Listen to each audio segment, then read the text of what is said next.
Hi అండి. నమస్తే. Welcome to అమ్మాయి లోకం. అందరూ ఎలా ఉన్నారు? నేనైతే చాలా బాగున్నాను. మీరందరూ కూడా బాగుండాలని మనస్ఫూర్తిగా కోరుకుంటున్నాను. ఇవాళ మన రెసిపీ వచ్చేసి పొట్టు పెసరపప్పుతో చాలా హెల్తీగా, టేస్టీగా ఉండే ఇడ్లీ అనమాట. ఎలా చేయాలో చూద్దాం. స్కిప్ చేయకుండా చూడండి. ఫస్ట్ వచ్చేసి మిక్సింగ్ బౌల్‌లో అరకప్పు అనమాట.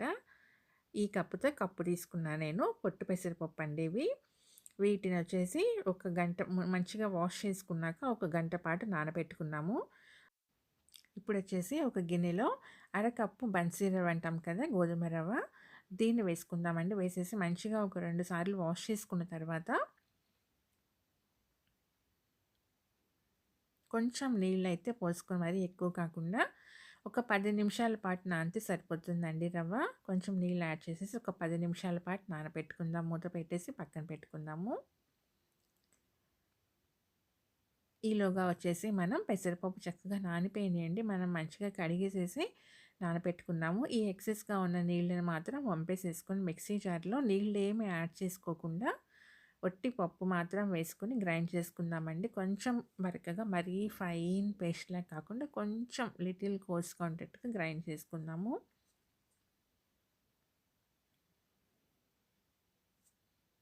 నీళ్ళు మాత్రం అసలేం వేసుకోవద్దండి. చిన్న అల్లం ముక్క, 2 పచ్చిమిర్చి, ఒక అర టేబుల్ స్పూన్ జీలకర్ర వేసుకుందాము.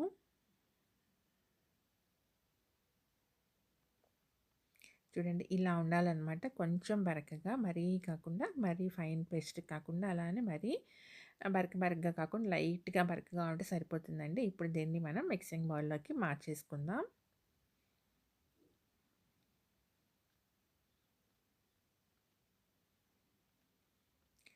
మార్చుకున్న తర్వాత ఇప్పుడు మనం నానబెట్టి పెట్టుకున్న రవ్వ ఉంది కదా! దీన్నొచ్చేసేసి నీళ్ళు మొత్తం గట్టిగా పిండేసేసుకొని రవ్వ వేసుకుందామండి. ఎలా అయితే మనం ఇడ్లీ పిండికి కనుక ఇడ్లీ రవ్వ కలుపుకుంటామో అలా నేను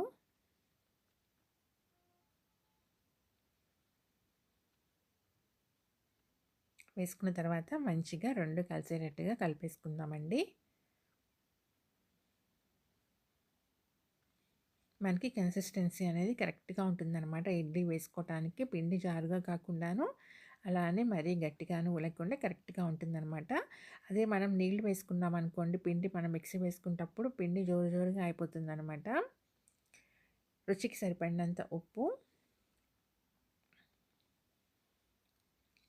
వేసేసి మంచిగా కలుపుకుందాము. పిండి మరీ పలుచగా ఉందనుకోండి, ఇడ్లీ మనం ప్లేట్‌లో వేసినప్పుడు ఏంటంటే కొంచెం ఆహ్, సరిగ్గా రాదనమాట. షేప్ లేకుండా అలా ఉంటుంది. కొంచెం ఒక చిటిక కుకింగ్ సోడా వేసుకుందామండి. వంట సోడా వేసేసి చక్కగా మిక్స్ చేసేసుకుందాం. మిక్స్ చేసుకున్నాక ఇప్పుడు ఇడ్లీ ప్లేట్స్‌కొచ్చేసి లైట్‌గా ఆయిల్ అప్లై చేసుకుందామండి.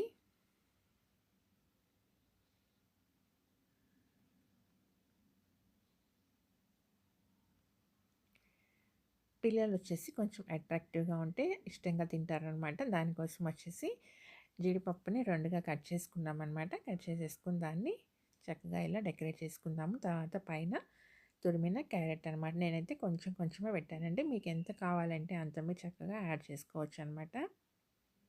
మీరు కావాలంటే పిండిలో కూడా వేసుకొని ఇడ్లీ వేసుకోవచ్చు. చాలా టేస్టీగా ఉంటుంది. ఇప్పుడు దీని పైన వచ్చేసేసి మనం పిండి వేసేసుకుందామండి. మనం ఇడ్లీ అయితే ఎలా వేసుకుంటామో అలా వేసేసుకోవటమేను.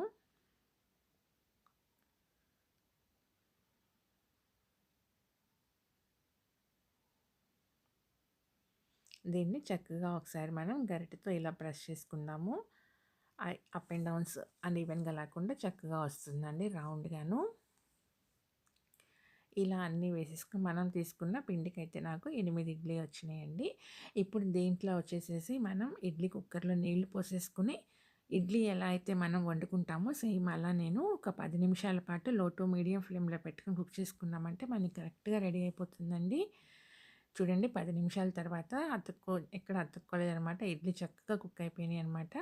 తీసి పక్కన పెట్టేసేసుకొని మీకు నచ్చిన చట్నీతో సర్వ్ చేసుకోండి. పల్లీ చట్నీ కానీ, అల్లం పచ్చడి కానీ చాలా టేస్టీగా ఉంటుందండి దీంట్లోకి.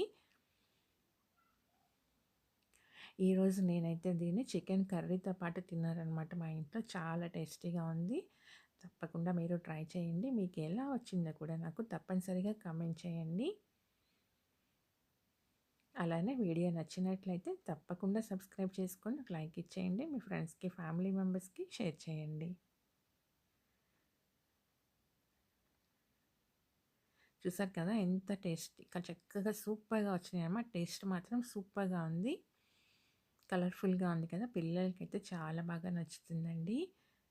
తప్పకుండా ట్రై చేయండి. మీకు ఎలా వచ్చిందో నాకు తప్పనిసరిగా కామెంట్ చేయండి. ఈరోజు రెసిపీ అయితే ఇంతేనండి. రేపు ఇంకో కొత్త రెసిపీతో మీ ముందుకొచ్చేస్తాను. Thank you for watching.